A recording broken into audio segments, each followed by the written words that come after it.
Trung Đông có thật là xung đột không hồi kết không? Hay là vì ta đang nhìn nó như những vụ nổ rời rạc, thay vì một hệ thống có vòng lặp? Ở đây, nỗi sợ tồn vong, ký ức tập thể, lợi ích quyền lực và địa lý cổ trai chồng lên nhau, khiến một sự cố nhỏ cũng có thể thành trả đũa dây chuyền. Video này không kể chiến sự. Tôi sẽ bóc từng lớp cơ chế vì sao nó cứ tái sinh, và đâu là những điểm can thiệp thực dụng để giữ mọi thứ dưới ngưỡng. Nếu nhìn Trung Đông bằng nhịp bản tin, bạn sẽ thấy một chuỗi bùng lên, lắng xuống, bùng lên vô tận. Nhưng nếu lùi lại và coi nó như một hệ thống, bạn sẽ thấy một logic khác. Nhiều xung đột ở đây vận hành như vòng lặp. Và vòng lặp sống được vì nó có nhiên liệu, nỗi sợ, ký ức, lợi ích và cấu trúc địa lý khiến va chạm địa phương rất dễ trở thành vấn đề khu vực, thậm chí toàn cầu. Bước đầu tiên là bỏ thói quen tìm một nguyên nhân duy nhất. Trung Đông giống mạng lưới, không phải một câu chuyện tuyến tính. Trong mạng lưới ấy có những nút thắt, nơi biên giới mong manh, nơi bản sắc chồng lớp, nơi tài nguyên và tuyến vận tải đi qua, nơi can dự từ bên ngoài luôn có lý do. Khi một nút rung, các nút khác cũng rung theo và cảm giác không hồi kết xuất hiện từ chính liên kết đó. Để giữ đầu óc tỉnh táo, ta dùng một khung rất gọn, luôn hỏi 3 câu. 1. Các bên muốn gì, mục tiêu.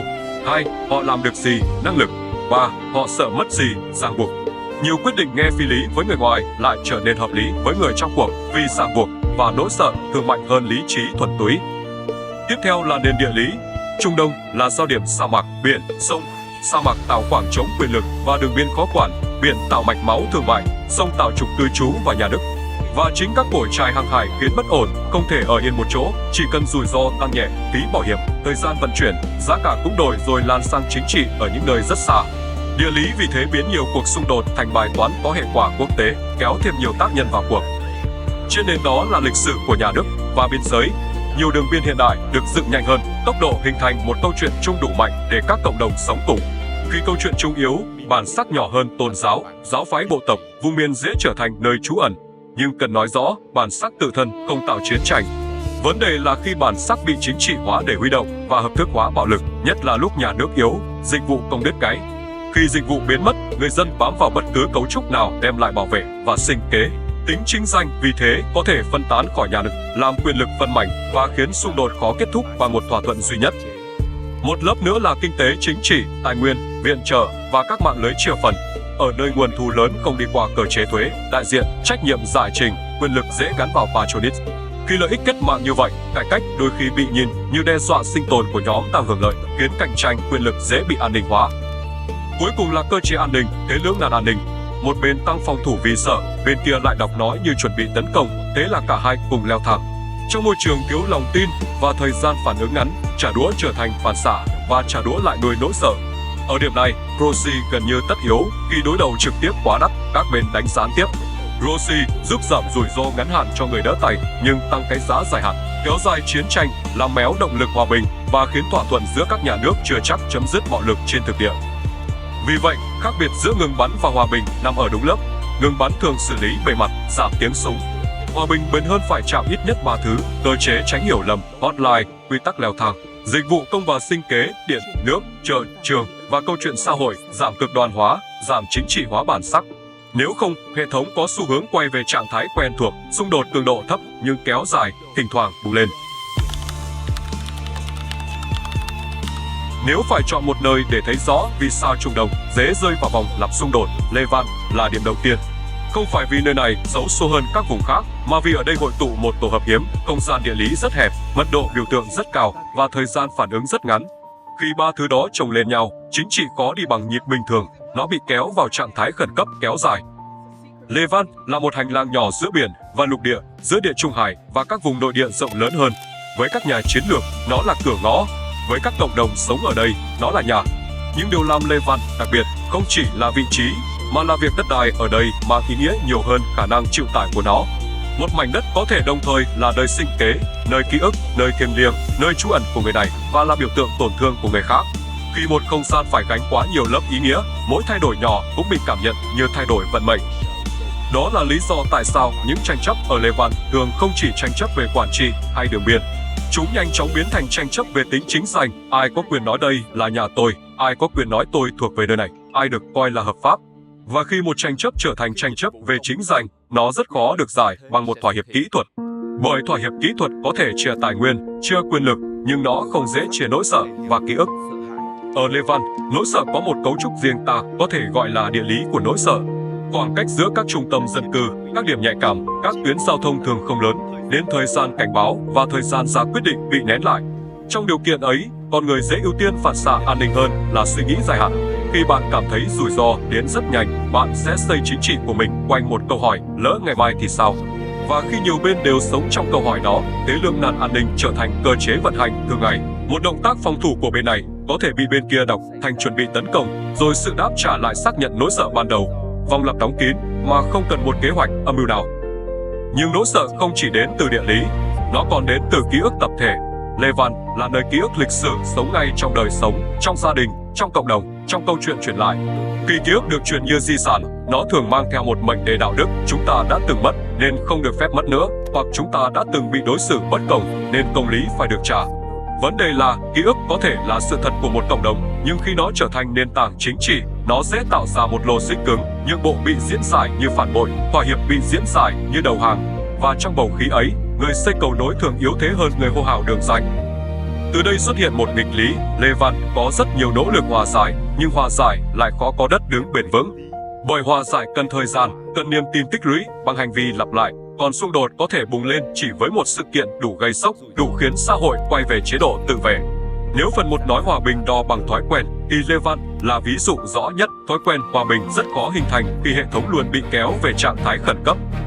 Một lớp nữa làm Levant phức tạp là cấu trúc quản trị phân mảnh. Ở những nơi nhà nước mạnh, dù có bất đồng, vẫn tồn tại một trung tâm quyền lực có thể ra quyết định và chịu trách nhiệm.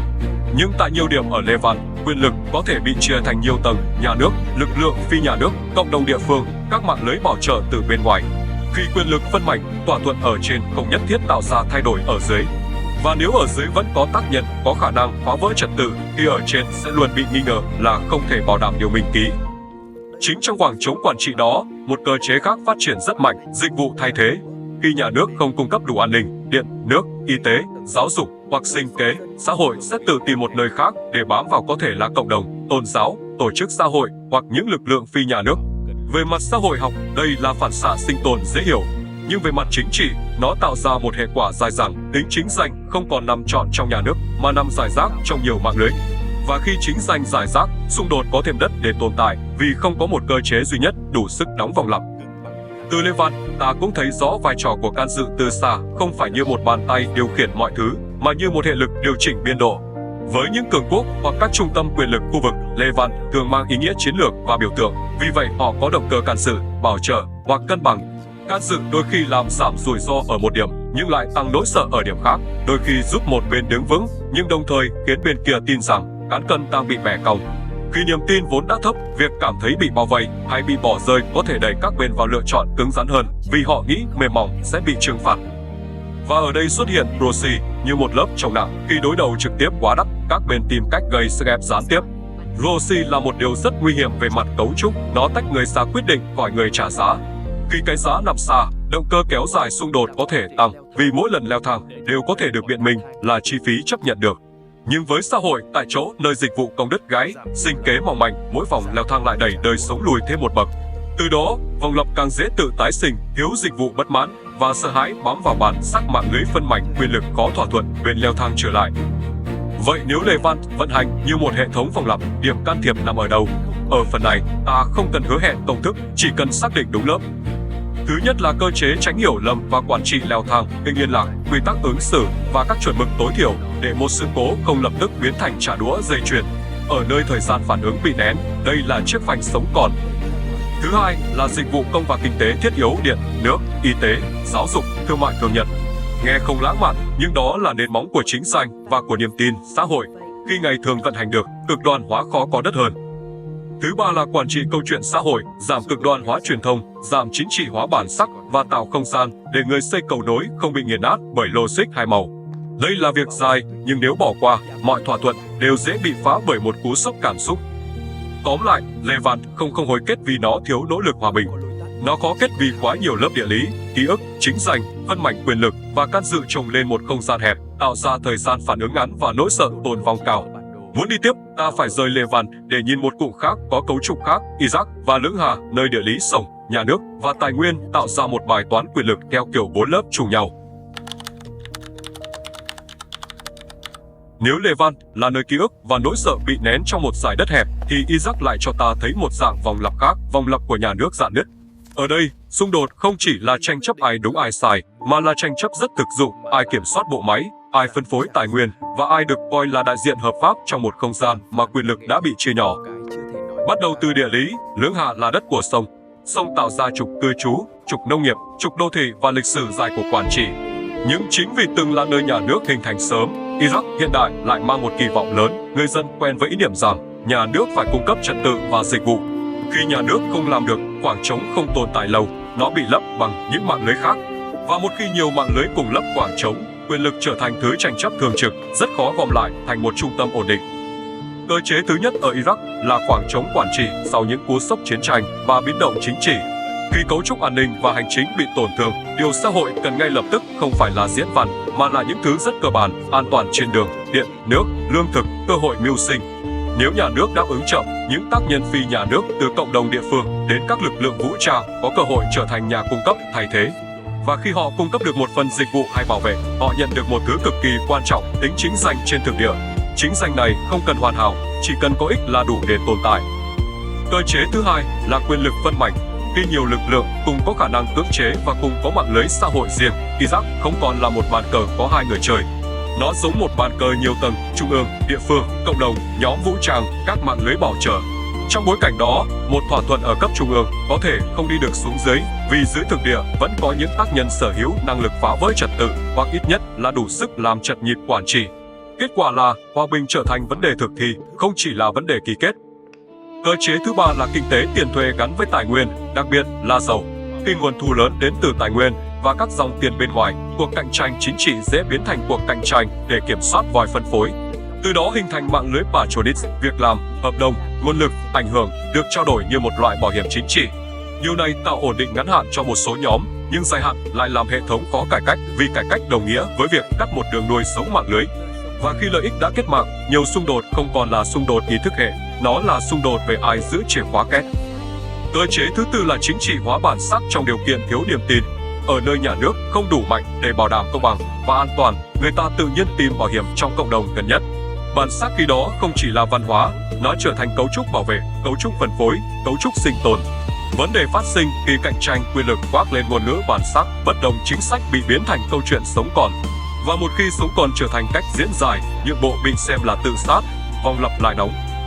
Lớp thứ 5 cũng rất quan trọng là can dự và bảo trợ từ bên ngoài. Iraq nằm ở vị trí khiến các trung tâm quyền lực khu vực và toàn cầu đều có lợi ích, an ninh, ảnh hưởng, năng lượng và cân bằng. Can dự từ xa không nhất thiết tạo ra xung đột, nhưng thường điều chỉnh biên độ của nó. Bên được bảo trợ cảm thấy vững hơn, để mặc cả bên còn lại cảm thấy cán cân bị bẻ, nỗi sợ tăng, phản ứng cứng rắn tăng. Trong môi trường thiếu lòng tin, hiệu ứng tâm lý này đôi khi mạnh không kém hiệu ứng quân sự. Khi năm cơ chế đó chồng lên nhau, Iraq rơi vào một tình trạng rất đặc biệt, xung đột trở thành một phần của cơ chế phân phối quyền lực. Không phải theo nghĩa ai cũng muốn bạo lực, mà theo nghĩa bạo lực hoặc đe dọa bạo lực trở thành một cách để thương lượng vị trí, nguồn lực và ảnh hưởng. Khi xung đột có chức năng như vậy trong hệ thống, nó rất khó biến mất chỉ bằng lời kêu gọi đạo đức. Muốn giảm nó, phải thay đổi chức năng đó, làm cho con đường đạt lợi ích bằng quản trị và pháp lý rẻ hơn con đường đạt lợi ích bằng cưỡng chế. Vậy điểm can thiệp trong trường hợp Iraq nằm ở đâu? Thứ nhất là khôi phục năng lực nhà nước theo nghĩa rất đời thường: điện, nước, y tế, giáo dục, an toàn giao thông, việc làm tối thiểu. Đây là nền của chính sách. Khi ngày thường vận hành được, nhu cầu dựa vào mạng lưới cưỡng chế giảm. Thứ hai là thiết kế lại cơ chế phân phối tài nguyên theo hướng minh bạch và có thể kiểm chứng, để cạnh tranh quyền lực bớt tất tày. Khi mọi nhóm đều tin rằng họ có phần hợp lý và ổn định, động cơ dùng bạo lực để giành phần sẽ giảm. Thứ ba là quản trị an ninh như một lĩnh vực chuyên nghiệp, giảm tình trạng nhiều trung tâm cưỡng chế song song. Đây là việc khó vì nó đụng trực tiếp vào lợi ích và nỗi sợ, nhưng không làm thì thỏa thuận luôn mong manh. Thứ tư là mở không gian chính trị cho thế hệ trẻ và lợi ích xã hội, để chính trị bớt bị khóa trong các mạng lưới patronage cũ. Nếu không, hệ thống cứ tự tái sinh cùng một kiểu tranh chấp. Tóm lại, Iraq cho ta một bài học lạnh: khi nhà nước yếu và tài nguyên lớn, xung đột dễ trở thành cơ chế chứ không chỉ là sự cố. Và khi nó đã là cơ chế, muốn kết thúc phải thay cấu trúc phân phối quyền lực, không chỉ dập bề mặt bạo lực. Nếu Levant là bài toán của ký ức và chính danh, Iraq là bài toán của nhà nước và tài nguyên, thì Yemen lại cho ta thấy một cơ chế khác: xung đột nội tại bị khuếch đại bởi cạnh tranh khu vực, và khi nó chạm vào hải lộ, Nó lập tức vượt khỏi phạm vi một quốc gia để trở thành bài toán của chuỗi cung ứng, bảo hiểm và lợi ích toàn cầu. Yemen trước hết là một cuộc khủng hoảng nội bộ kéo dài. Nhưng điều làm Yemen đặc biệt nằm ở chỗ, trong một môi trường quản trị suy yếu, dịch vụ công đứt gãy, sinh kế bấp bênh, xã hội không chỉ chịu bạo lực mà chịu một dạng mài mòn liên tục. Khi đời sống bị mài mòn, xung đột trở nên dễ tự tái sinh vì nó có hai nguồn nhiên liệu mạnh: thiếu thốn và sợ hãi. Thiếu thốn làm người ta phải bám vào mạng lưới bảo trợ gần nhất. Sợ hãi là mọi quyết định bị đẩy về phản xạ, phòng thủ. Và trong trạng thái đó, không gian cho thỏa hiệp bị thu hẹp bởi mỗi bên đều tin rằng nhượng bộ là mất an toàn, mất sinh tồn. Nhưng Yemen không chỉ là xung đột của Yemen. Khi một cuộc xung đột kéo dài, nó tạo ra khoảng trống. Khoảng trống đó là nơi các tác nhân bên ngoài có thể bước vào không nhất thiết để điều khiển, mà để điều chỉnh cán cân theo lợi ích của mình. Và khi cạnh tranh khu vực chồng lên xung đột nội tại, bài toán hòa bình trở nên khó hơn một bậc. Vì thỏa thuận không còn chỉ là giữa các lực lượng trong nước, mà còn phải đủ chấp nhận được đối với những lợi ích bên ngoài đang gắn vào cuộc chơi. Tuy vậy, cú chuyển quan trọng nhất của Yemen là khi xung đột chạm biển. Ở đây, địa lý đóng vai trò như một bộ khuếch đại. Trục Biển Đỏ và các điểm nghẽn hàng hải là tuyến thương mại chiến lược. Điều này tạo ra một sự thật rất lạnh, chỉ cần rủi ro tăng nhẹ ở một điểm, thị trường phản ứng gần như tự động. Bảo hiểm hàng hải tăng, lộ trình vận tải thay đổi, thời gian giao hàng kéo dài, chi phí đổi lên. Và vì thương mại là dây thần kinh của kinh tế toàn cầu, một điểm căng có thể lan thành nhiều điểm rung ở nơi rất xa qua giá cả, qua lạm phát, qua áp lực chính trị nội bộ của các nước không hề nằm trong khu vực. Chính cơ chế đó khiến Yemen trở thành ví dụ điển hình về cách một xung đột địa phương có thể có giá toàn cầu. Khi cái giá toàn cầu xuất hiện, số tác nhân có động cơ can dự tăng lên và cuộc chơi càng đông người, càng khó có một lời giải đơn giản. Vì mỗi nhóm nhìn Yemen không chỉ qua lăng kính nhân đạo hay chủ quyền, mà qua lăng kính an ninh, ảnh hưởng và độ ổn định của mạch máu thương mại. Ở Yemen, ta cũng thấy rõ một nghịch lý, những gì cần nhất cho hòa bình lại thường là những thứ ít được nhắc đến nhất. Không phải khẩu hiệu, không phải tuyên bố, mà là điện, nước, lương thực, y tế, tuyến vận chuyển hàng hóa và một mức ổn định tối thiểu để đời sống không sụp. Khi những thứ cơ bản này không vận hành, xã hội bị ép vào chế độ sinh tồn. Và trong chế độ sinh tồn, câu hỏi không còn là chính sách nào tốt, mà là ai giúp tôi sống qua tuần này. Đây là mảnh đất màu mỡ cho phân mảnh quyền lực, cho mạng lưới bảo trợ và cho những lựa chọn cực đoan. Vậy điểm can thiệp của Yemen và Trục Biển Đỏ nằm ở đâu? Thứ nhất là giảm leo thang trên hải lộ bằng chuẩn mực và cơ chế quản trị rủi ro. Khi rủi ro hàng hải tăng, chi phí toàn cầu tăng và vòng can dự mở rộng. Vì vậy, giữ mạch máu thương mại ổn định không chỉ là lợi ích của một bên, nó là lợi ích chung hiếm hoi đủ lớn để tạo ra hợp tác tối thiểu. Thứ hai là khôi phục và bảo vệ kinh tế thiết yếu, điện, nước, y tế, lương thực và dòng hàng hóa cơ bản. Đây không phải câu chuyện nhân đạo theo nghĩa cảm xúc, mà là câu chuyện ổn định theo nghĩa hệ thống. Khi ngày thường vận hành, cực đoan hóa giảm đất sống. Khi sinh kế có cửa, bạo lực mất bớt chức năng. Thứ ba là tách dần xung đột nội tại khỏi cạnh tranh khu vực bằng các cơ chế làm giảm động cơ đánh gián tiếp. Nói thẳng, khi proxy rẻ, chiến tranh dài; khi proxy đắt, hòa bình có cửa. Làm proxy đắt không phải bằng lời kêu gọi, mà bằng việc đưa chi phí chính trị kinh tế về đúng nơi, giảm khả năng tách người ra quyết định khỏi người trả giá. Tóm lại, Yemen cho ta thấy một bài học rất quan trọng, có những xung đột vừa là vấn đề địa phương, vừa là vấn đề toàn cầu, vì nó chạm vào tuyến sống của thương mại. Và chính sự giao nhau đó khiến cảm giác không hồi kết mạnh lên, vì mỗi lần dùng, nó không chỉ dùng trong nước, mà dùng cả hệ thống bên ngoài. Sau khi đi qua các cụm cụ thể, câu hỏi quan trọng nhất không còn là ở đâu đang nóng, mà là vì sao hệ thống cứ có xu hướng quay về xung đột, ngay cả khi có lúc tưởng như đã hạ nhiệt. Câu trả lời nằm ở những động cơ, nên các lực kéo liên tục, chậm nhưng bền, khiến vòng lặp tự tái sinh. Động cơ thứ nhất, nỗi sợ tồn vong. Trong nhiều xung đột ở Trung Đông, các bên không chỉ sợ mất lợi ích, họ sợ mất sự tồn tại theo nghĩa vật chất hoặc biểu tượng. Khi nỗi sợ chuyển sang cấp tồn vong, chính trị mất khả năng linh hoạt. Nhượng bộ bị đọc như tự sát, thỏa hiệp bị đọc như mở cửa cho lần mất mát tiếp theo. Và trong không gian tâm lý đó, hành vi phòng thủ quá mức trở nên dễ hiểu. Người ta chọn phương án khiến đối thủ sợ mình hơn là phương án khiến đối thủ tin mình. Vấn đề là càng làm đối thủ sợ, đối thủ càng phòng thủ, rồi cả hai cùng leo thang. Đây là lõi của thế lưỡng nan an ninh, nhưng ở Trung Đông nó thường được khuếch đại bởi ký ức và địa lý. Động cơ thứ hai, mạng lưới lợi ích và patronage. Một số hệ thống quyền lực không đứng trên niềm tin thể chế, mà đứng trên mạng lưới phân phối, hợp đồng, việc làm, bảo kê, bảo trợ, quyền tiếp cận tài nguyên. Khi lợi ích đã kết mạng như vậy, cải cách không còn là làm tốt hơn, mà bị hiểu thành làm lại cuộc chia phần. Và nếu làm lại cuộc chia phần, kẻ mất phần sẽ chống lại bằng mọi cách, từ vận động chính trị, phá hoại hành chính, tới đẩy xã hội vào trạng thái bất ổn để mặc cả lại. Trong cấu trúc này, xung đột trở thành một cơ chế thương lượng, tạo áp lực để giành vị trí trong mạng lưới. Vì thế, ngay cả khi bạo lực giảm, động cơ gây bất ổn vẫn còn nếu cơ chế phân phối không đổi. Động cơ thứ ba, can dự từ bên ngoài như lực điều chỉnh biên độ. Trung Đông hiếm khi chỉ là chuyện nội bộ. Khu vực này có giá trị chiến lược về an ninh, năng lượng và vị trí địa lý. Vì vậy, các tác nhân bên ngoài thường can dự dưới nhiều dạng: bảo trợ, răn đe, viện trợ, trừng phạt, hậu thuẫn ngoại giao. Điều quan trọng cần hiểu là can dự không nhất thiết tạo ra xung đột từ con số 0, nhưng nó có thể làm lệch cán cân cảm nhận. Bên được bảo trợ cảm thấy bớt rủi ro khi cứng rắn, bên còn lại cảm thấy bị bao vây hoặc bị bỏ rơi, nỗi sợ tăng, nhu cầu trả đũa tăng. Trong môi trường thiếu lòng tin, chỉ riêng việc cảm giác cán cân bị bẻ đã đủ để vòng lặp leo thang chạy lại. Động cơ thứ tư, thông tin và cực đoan hóa nhận thức. Một hệ thống xung đột kéo dài không sống bằng đạn dược trước tiên, nó sống bằng câu chuyện. Khi truyền thông và mạng xã hội biến mọi thứ thành hai màu, cầu nối trở thành đối tượng bị nghi ngờ. Khi tin nóng chạy nhanh hơn kiểm chứng, sự kiện đơn lẻ dễ bị nâng thành bằng chứng cho cả một bản án tập thể. Và khi xã hội bị đẩy vào trạng thái cảm xúc cao, không gian cho quyết định thận trọng bị bóp nghẹt.